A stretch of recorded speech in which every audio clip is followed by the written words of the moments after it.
Hello, this is Desi Gomez at the Deadline Studio at South by Southwest Film Festival 2026. Today we'll be talking about Monitor.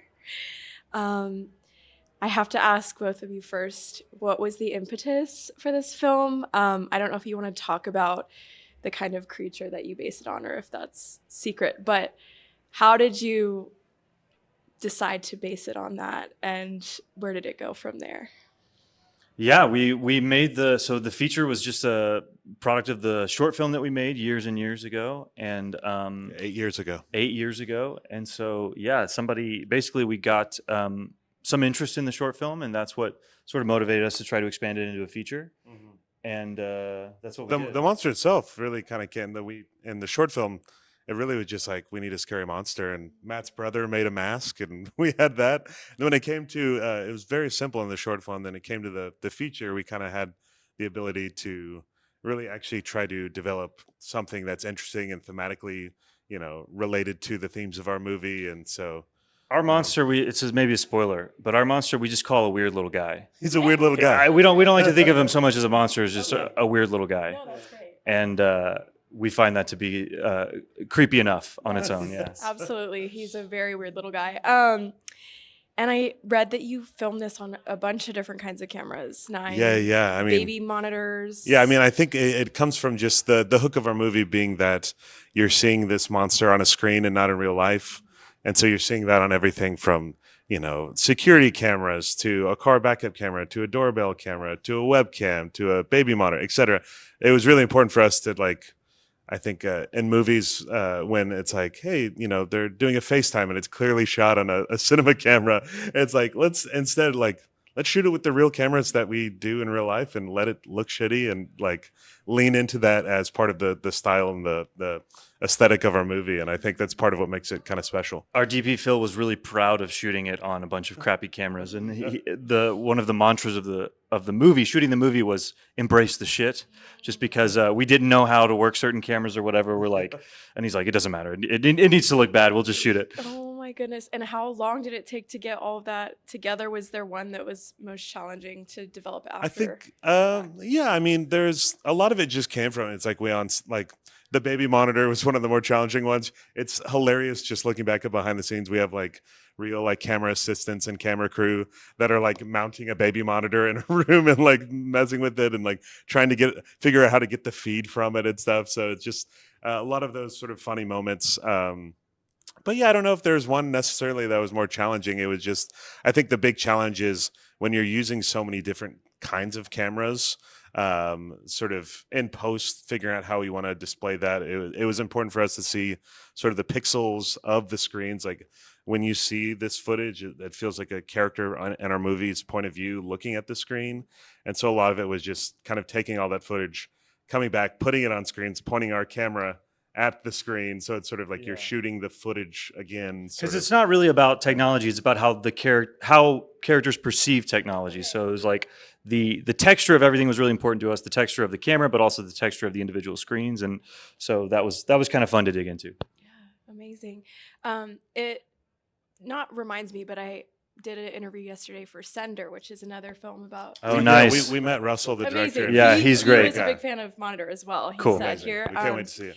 But I'm just curious if you could go off that. I know you said it's more from the character's perspective and less about technology, but this idea of technology like infiltrating our consciousness in every. Yeah, for us, like the theme of the movie, it's weird because technology is like all consuming now. So if you're gonna make a movie about technology, it's kind of like you're just making a movie about life. And sometimes that feels like such a big topic that like, what are you even saying? And I think for us, like what we tried to zero in on creatively and thematically was like the idea that we really want to. It's become such a part of our everyday life now that when we look at our phones, when we look at anything, Instagram, the news, anything, we take it for granted that that's real because it's supposed to be real, right? But there's this weird thing that's happening now where we all use it constantly to inform us about what's going on in the world, what's going on with our friends, with ourselves. But at the same time, none of us really trust it anymore. And we all know that it's so, and I mean, we wrote this film, years ago before AI was even a thing. So it's only gotten, exponentially worse since. But even back then, it was clear that like, this has become so important to us to distinguish what's real, but it's also so obviously not trustworthy. And we thought that that was really what's scary about technology to us. And we thought it would be cool if you could come up conceptually with a monster that works in the same way, where like, and I think it's thematic, but it's also practical. I mean, the practical set pieces of the film rely on the viewer seeing the screen, and the only reason they should be scared is because they feel like it should kind of be real. You know, one of the challenges we set for ourselves was not ever seeing the monster in real life, and so only ever seeing it on a screen. So if the movie's going to work at all, it has to work with that premise. And there's also just the idea of belief, and we see these things on screens, and we tell ourselves that it's true. We late at night look into the dark hallway, and there's nothing there. In the back of your mind, you're like, but what if something is there? And that starts to kind of grow, and you start to believe and get scared. And so the idea that these characters in our movie are seeing these things, telling themselves it's not real, but it's hard to kind of turn your brain off and do that. So it's just a very fun challenge and a great hook for us. But yeah. Yeah, and you feel like it is going to come out of the screen at the end of the day. At least I did watching the film. I have to ask too about casting Brittany O'Grady. I read she was your number one desire, and what made her the one you wanted to play? Yeah, Maggie? we had even from back like the White Lotus season 1 that she was in, like we were like she's like for Maggie, our protagonist, we really needed her to be empathetic and really care for her because she's she has a good sort of moral and ethical standpoint of what she's going for, but at the same time she's kind of going down a dark path. We knew we wanted someone who's really empathetic that the audience could care for, and we immediately felt that way with Brittany. Then she was in It's What's Inside, another great movie that we loved, and we really like. She was on the top of our list for casting, and it just happened to we got the script in our hands and quickly we're able to cast her, and that's when it really sort of started to get real. And casting our actor friend Gunnar, who was in our short as the character of Gunnar in the film. We named him Gunnar because it was sort of like we need to get Gunnar in here. We're going to do everything we can to do it. And then the rest of the amazing cast, like it kind of sort of came together after that. But Brittany was integral. Brittany's got this really cool like quiet intensity. Like for the protagonist, obviously there's her backstory is maybe similar to a lot of other where she's lost a loved one. But for us, it was like we really wanted that to motivate her. She's a very active character, and she's got kind of a fiery like intensity when she's just not even saying anything. And for Maggie, it was like it's somebody that's got a chip on her shoulder. That's why she's doing this grueling thing every day. Like she's very determined. And Brittany's just got like she doesn't even have to say anything. She's just got that we also sense. just like early on we're like so much of this movie is people looking at screens and we're playing off their reaction to it. Yeah. And Brittany just has something in her eyes that is just like so fun to watch. She communicates so much without saying anything, and we noticed that in like White Lotus and like the other things we've seen her in, and we were like she would be awesome. So luckily she was our very first choice, and we were like we'll see. And luckily she's awesome, and she's amazing agreed to do it. We wish she could be here. Yeah, we miss her. Same. Sitting in my spot. I also read, and it's okay if you don't want to talk about it, but that there were some complications at first. Someone else was going to make. It's a crazy story, yeah. Essentially, yeah, we made the short 8 years ago, and then we put it up online. It was like for Halloween, let's make a horror short. Matt wrote a great script, and then 4 years later, I get a call one random night from a screenwriter who was pitching on essentially a feature take. There's a major studio who's developing our short film into a feature. Someone had downloaded our film, changed the title in the credits, was claiming it as their own, and it was like being put into development.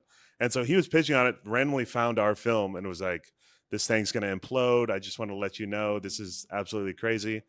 But long story short, the manager of the guy who stole our film called us and was like, I'm going to need to tell the producers, the studio, everything. But if you guys have a feature take, I'd love to hear it.